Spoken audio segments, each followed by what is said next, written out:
Bob, before the break, you were talking about this exciting program that actually rescues women and children together off of the streets and then sets them up for self-sufficiency. And I've heard that the name of the hotel is the Vagabond Hotel, which is a great irony, getting people out of wandering the streets and back into mainstream. So tell us about how that project is shaping up right now. Okay. Yeah, in fact, vagabond is a name that we're trying to get out of our internal dictionary. So it is Rescue the Children, and the whole project is to rescue children. So even the programming is going to be with mom, but it's also going to be with children, so that everyone that lives with us and wants to be with us is going to have a job. And we will create our own form of monetary system so that they can buy things, they can get used to using the system again from internally. But when it comes to the site, we are going to have room for up to 75 women, because we're combining really 3 operations. We have an emergency family shelter that operates on G Street now that is a very short-term program. Maybe somebody lost their house or they lost their apartment for some short period of time. While they're waiting for the next one, they come and stay with us. We run a program for single women, most of the time estranged from their children because they have work to do before they can get their children back. And so for that is our Samaritan Women's program. But the brand new program is our Women's and Children's program, where we'll have room for up to 34 women and their children. So totally in the campus, we would estimate they'll be at full capacity, we would be at 75 women and 100 children. Wow. Well, let's go to another clip and get a little more exciting news from some of your folks that are promoting this with you throughout our city. Let's take a look. Okay.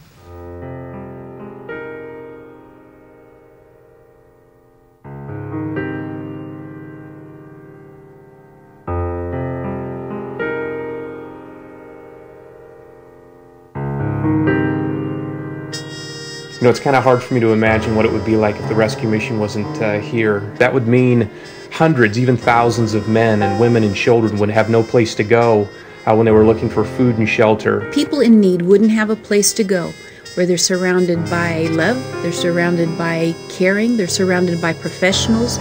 We would see an increase in crime. We would have individuals that do not get the help that they need, and in turn continue with drugs and alcohol in their life. My mother was alcoholic. My dad was in and out of prison. He wasn't really in my life. One day, things just got out of control, and the cops came to our house, and then that's when we got taken away from my mom. I know that there are about 100 men a year that go through a program here at the Rescue Mission, individuals who maybe have drug abuse, who are down and out. The courts have recognized that the Rescue Mission has a program that really is a program of last resort for men to get their lives back on track. And I've had the opportunity to speak with a lot of individuals that said if it wasn't for the Fresno Rescue Mission, they don't know where they would be today. There was a 7-year-old boy one morning who was awakened by his mother sobbing and saying, "We don't have anywhere to go, we don't have any place to live, I don't know what we're going to do." A mother and 2 boys. And that morning was a morning that marked my life, because I was that little boy. And today, as I stand before you, it is with the realization that this city is filled with such situations just like that. Women who have no place to go, have children, and as a pastor, there is nothing sadder to me than a woman who has children and has responsibilities and has the financial needs that we had during those days of tragedy when it filled our lives. Wow, what a story. G.L. Johnson was at one point in that situation where he and his mom needed some shelter. Where's the project right now? Rescue the Children. You've got the building. Do you own it? We've got the building. We own it. We have finished. We just got the approved site plan that's back, and so we're beginning on the off-site work and redoing the concrete for handicap accessibility and so forth. And within a week or so, we will have the plans, the detailed plans submitted to the city for permitting. So we hope to, I scare my project manager every time I say this, but I want to be operational before school starts this year. Wow. And that is an aggressive position, but I think it's one that is very doable. What about renovation costs? Renovation cost, we have that money set aside too. Fantastic. Because of donations from the community, and we have a community partner in this also with an organization called Domus Metis, which you may know a couple of Sharon the people Levy, in Stan Oken and their group. But Bob, you know, you can buy a building and you can renovate it, but the big expense is operations. Right. Is that where you need some help? We do need some help with operations because everything that we do, H, as you know, we have about 14,000 donors that contribute to provide everything that we do is free. We don't get any governmental money. It's not that it's bad, but we heard some stories just this week in the newspaper about organizations who were getting governmental money and now it's gone.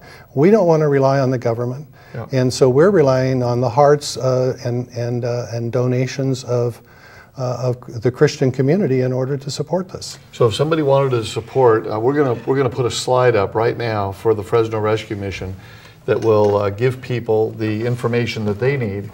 It's right here, Fresno Rescue Mission 268-0839, and of course you can go to fresnorescuemission.org. And can people donate right on the website? Yes, they can.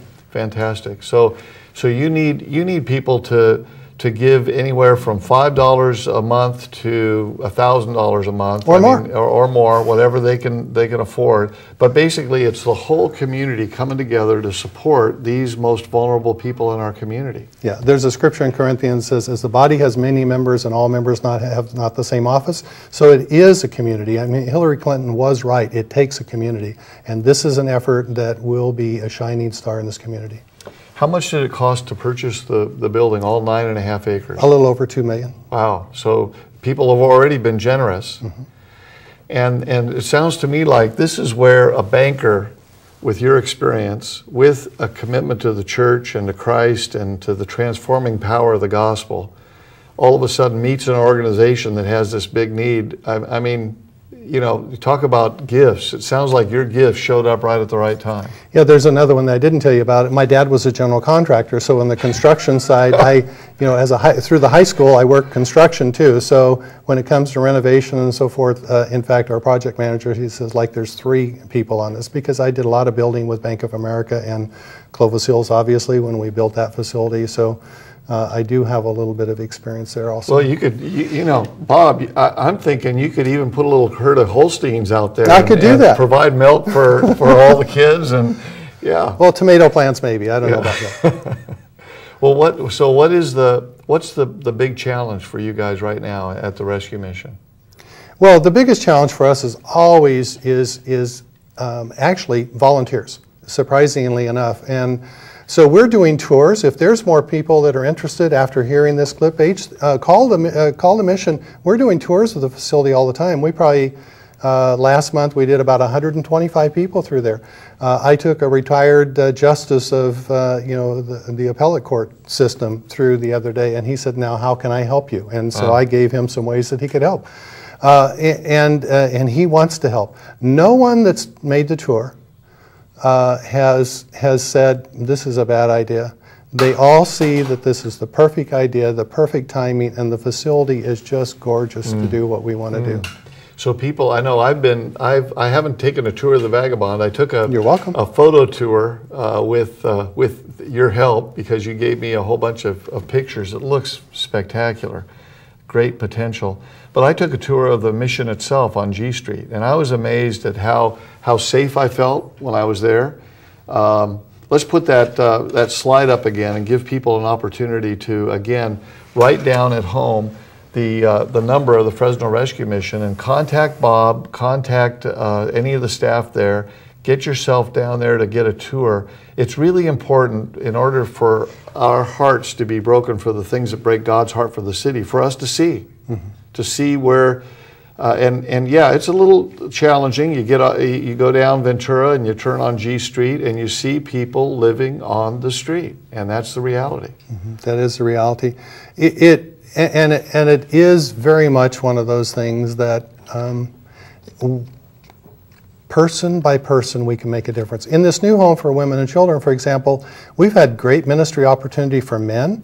Well, here we can open up our community for women. We need mentoring, we need coaching, counseling, advising.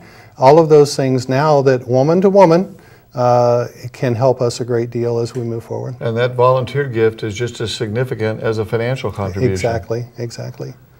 Well, so as we close, we got about a minute and a half here. So Bob, reflect with me on your personal journey again. You were very successful. Now what would you call yourself? Significant, hopefully. And that is a change in that it's no longer looking for those things, money, power, wealth, however defined most young people as they're growing up. I'm going to be better than my parents, etc. Now it's I want to make a difference. I want to know that when I take my last breath that the world is maybe just a little bit better because of a stand that I took or a position I took. Fantastic. Well, Bob, we so appreciate you, your life, your surrender, and we hope that some of our viewers today who are right on the edge of maybe that precipice of success, looking over into the opportunity for significance, will make that decision, and whatever God is calling them to do, whether it's a 40-day journey or just a simple prayer, and allow God to position them. I'll buy the coffee for those people if we can talk. All right, beautiful. Well, this has been a terrific show. Bob Brown, Fresno Rescue Mission.